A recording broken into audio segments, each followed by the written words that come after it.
em busca da minha voz na sociedade. Cheguei ao Brasil com meu marido Afonso da Gama e com meu primeiro filho Henrico há cerca de 5 anos. Afonso recebeu uma proposta para comandar um engenho de açúcar, por isso nos mudamos. No começo foi complicado para nos adaptarmos, devido às temperaturas que são diferentes da Holanda, além da nova língua e do fuso horário. Mas com o tempo, fomos nos acostumando, afinal, estávamos sempre muito unidos. Passamos a morar em uma casa grande. As estruturas das vivendas não eram muito parecidas com as que morávamos antes. Como estava longe de minha família e de algumas amigas próximas, passava horas conversando com alguma das minhas criadas. Era desapropriado esse tipo de relacionamento entre patrão e escravos. Por isso, só acontecia enquanto Afonso estava longe. Na visão dele, tais comportamentos denegriam a imagem de um senhor de engenho. Um ano depois, nasceu minha segunda filha, Isabel. A partir desse momento, as coisas mudaram. Sempre notei que meu marido era um pouco grosso e às vezes autoritário. Mas era algo normal, como homem, a função dele era ser assim. Às vezes, Afonso chegava do engenho alterado e chegava a me bater. Esses episódios me incomodavam, mas não tanto quanto o que passei a perceber. No caso, a diferença de tratamento que ele dava aos nossos filhos. Muitas vezes, Henrico era levado para caçar, pescar ou aprender sobre engenho. Em relação a Isabel, ele nunca passava um tempo a sós com ela. Às vezes a desprezava e nem trocava uma palavra. Como todos os outros, acreditava que as meninas deviam ser criadas para cuidar da casa e os meninos para comandar a família. Certa noite, acordei com alguns barulhos. Não estava conseguindo pegar no sono, já que Afonso ainda não tinha chegado. Vesti uma manta e saí do quarto para ver o que se tratava. Os ruídos vinham da cozinha. Me aproximei e comecei a sentir o cheiro de álcool. Ao abrir a porta, vi ele tentando agarrar alguém. Era Maria, minha criada. Ela se debatia e gritava, tentando se afastar. Assustada, dei um grito de espanto, chamando a atenção dos dois. Meu marido saiu do local rapidamente enquanto chegava mais perto. Minha serviçal estava em prantos e me pediu desculpa. Peguei um copo de água e lhe dei, tentando acalmá-la. Não podíamos fazer muito mais, uma vez que sabíamos que esse episódio era recorrente com as escravas. Após um curto tempo, voltei ao quarto e não encontrei ninguém. Decidi dormir para que todos pudessem se recompor e em breve resolver os ocorridos em uma conversa.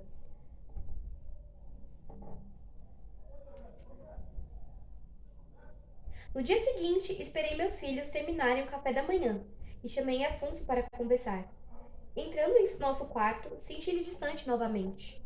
Em seguida, perguntei sobre o evento passado, incluindo todas as vezes que ele aparecia alterado em casa. Afinal, estou sempre à sua disposição, então por que a necessidade de se envolver com uma criada? Com todas essas acusações, ele se estressou e me agrediu. Um breve momento de silêncio tornou conta do ambiente. De imediato, comecei a chorar, e meu marido aumentava o tom cada vez mais, dizendo que eu não devia questionar e sim obedecer. Continuou falando que eu não sou boa o suficiente nem para lidar com os filhos, e muito menos como uma esposa. Quando ele saiu, eu estava destruída. Não sabia o que fazer. Comecei a andar de um lado para o outro e tropecei na quina da cama. Ao acordar, percebi que tinha desmaiado e vi o médico da família na porta de meus aposentos. Ele e Afonso aproximaram-se da cama onde eu estava e o doutor prosseguiu, afirmando que eu não tinha sofrido lesões graves, e acrescentou a minha gravidez. Segui as recomendações médicas e permaneci descansando. Pela noite, fiquei a sós novamente com Afonso, que não estava embriagado, mas parecia nervoso.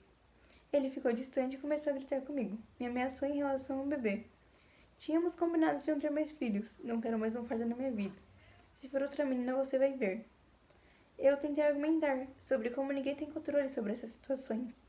Mas ele me segurou pelo cabelo, me deu um tapa para que eu caísse no chão e se retirou novamente. A porta estava entreaberta. Meus filhos e Maria ouviram meu grito e entraram correndo em minha direção. As crianças estavam em choque e me olhavam assustadas, enquanto minha criada me ajudou a levantar e começou a limpar as feridas. Pedi a Henrico e Isabel saírem do quarto. Não queria que eles me vissem daquele jeito. Em seguida, a escrava perguntou como eu me sentia. Disse que estava mal, afinal, ele nunca tinha feito algo parecido antes. Nunca havia chegado nesse ponto. Ela começou a puxar o assunto aos poucos para me distrair.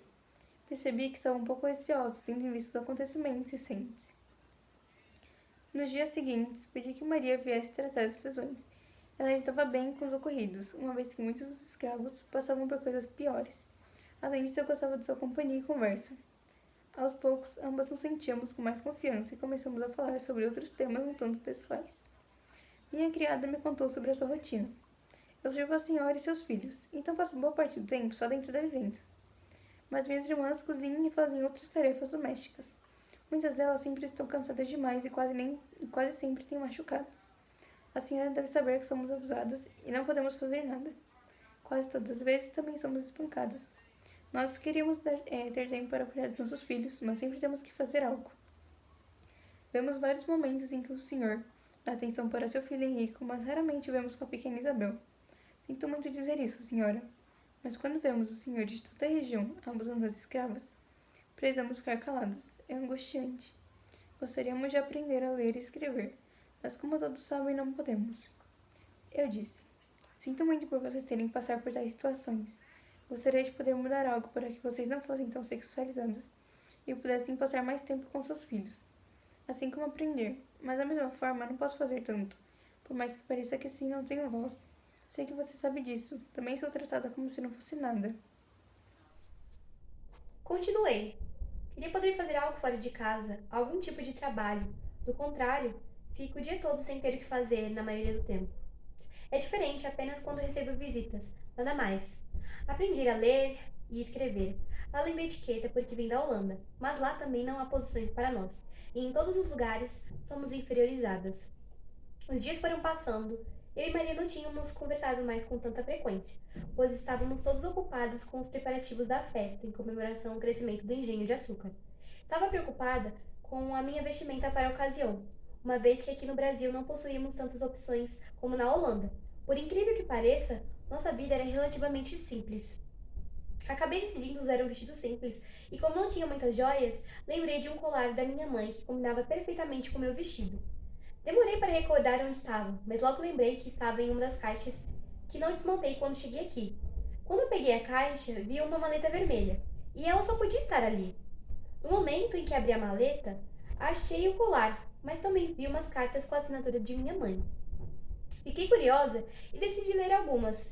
Estava impressionada quando comecei a ler elas, e a cada minuto que se passava, novas frases lidas eram um misto de sentimentos. As primeiras cartas contavam como era o relacionamento dela com meu pai e como ela sofreu nas mãos dele. As últimas escritas eram direcionadas a mim. Me senti aflita ao ler o que ela pedia. Ela desejava tudo de bom para mim, que eu formasse uma família, tivesse uma vida feliz e principalmente não deixasse que nada ultrapassasse meus limites. Interliguei essa frase com o que ela tinha falado sobre o casamento dela e percebi que ela se referia a ela mesma, já que tolerou muito mais do que devia e acabou prejudicando a si mesma. Foi nesse momento que notei que também estava passando dos meus limites e comecei a pensar em tudo o que havia acontecido. Logo percebi que já estava dando o horário para ir para a sala. Me troquei rapidamente, arrumei meu cabelo e coloquei o colar. Ele se ajustou perfeitamente como havia imaginado. Chegando à sala, Afonso me deu um olhar amargo, me puxou para o lado de fora e falou que eu estava muito extravagante. Continuou me puxando até o quarto, abriu meu armário e escolheu um vestido super simples para mim. Mandou-me vestir e saiu. A situação me deixou indignada, por ele me segurar de tal forma na frente de todos. Resolvi continuar com o mesmo vestido de antes, já que nesse momento havia chegado muitas pessoas e ele não se atreveria a fazer aquilo novamente. Voltando ao salão, a expressão dele mudou. Estava claramente irritado, mas não se dirigiu a mim. Eu cumprimentei as pessoas e fiquei conversando em um grupo de mulheres sentadas, quando vi uma das escravas derrubando o vinho em um dos convidados. O convidado ficou bravo e determinou que ela apanhasse pelo ocorrido. A levaram para fora, amarraram suas mãos em torno de uma árvore, rasgaram suas vestimentas na parte das costas e vi alguém trazendo um chicote. Comecei a entender o que fariam com ela e quando eu iria impedir para que parassem, meu marido me puxou para dentro de um dos quartos. A partir desse momento, escutei apenas gritos de dor. Soltei os braços deles e tentei impedir o castigo. No caminho para a sala, esbarrei com Maria. Ela estava chorando muito. Ele estava falando que sua irmã estava sendo chicoteada e que estava pura carne viva. Horrorizada, chamei meu marido e pedi de novo para que ele desse um fim a isso. Ele disse que não ia parar, que eu já estava causando muito, e me prendeu no quarto. Os dias, meses foram passando, e as coisas pareciam estar piores cada vez mais. Afonso continuava me tratando mal, me batendo e eu não tinha mais com quem conversar, já que desde a festa do engenho, Maria nunca mais falou comigo. Toda vez que acontecia algo, pensava em como poderia sair daquilo, mas eu não teria condições de cuidar dos meus filhos, principalmente grávida de 7 meses. Em uma ocasião, meu marido chegou transtornado do engenho e empurrou a Isabel, cuja estava na frente da porta, impedindo passagem. Ela então começou a chorar e eu a levantei, pedindo para ela se retirar. Após isso, ele me pegou pelo pescoço e lembrou muito bem de ter dito: se for para ter outra intrusa dentro de casa, como a Isabel, é melhor nem ter. Ele me empurrou no chão e me deu um chute na barriga. Nunca tinha sentido tanta dor. Acho que era uma mistura de dor física e psicológica. Afonso saiu e imediatamente senti uma sensação de molhado. Olhei para baixo e vi sangue entre as minhas pernas. Com medo de perder meu bebê, comecei a gritar. Maria veio me ajudar e, por entender mais de tais situações, percebeu que o neném nasceria naquele momento ou morreria. Após umas 3 horas e o último grito, nasceu uma menininha linda. Afonso já estava dormindo e nem presenciou esse momento. Dei ela o nome de Matilda. Fiquei fazendo carinho nela por um bom tempo, até Maria me informar que eu não parava de sangrar. O tempo foi passando e a situação continuava a mesma. Estava exausta e fraca, até que meu marido acordou e me encontrou naquela situação. Maria, no mesmo momento, pediu para ele chamar o médico. Identifiquei um olhar de raiva e arrependimento, mas eu não disse nada. Logo que saiu, pedi com toda a força que eu tinha para ela cuidar das minhas crianças.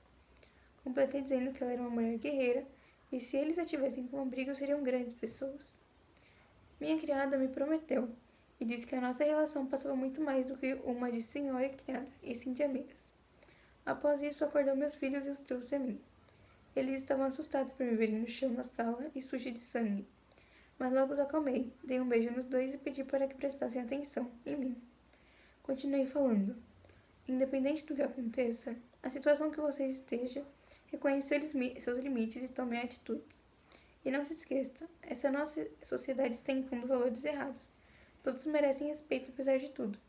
E principalmente cuidem uns aos outros. Vocês ficarão com a Maria, ela é incrível. E eu amo vocês.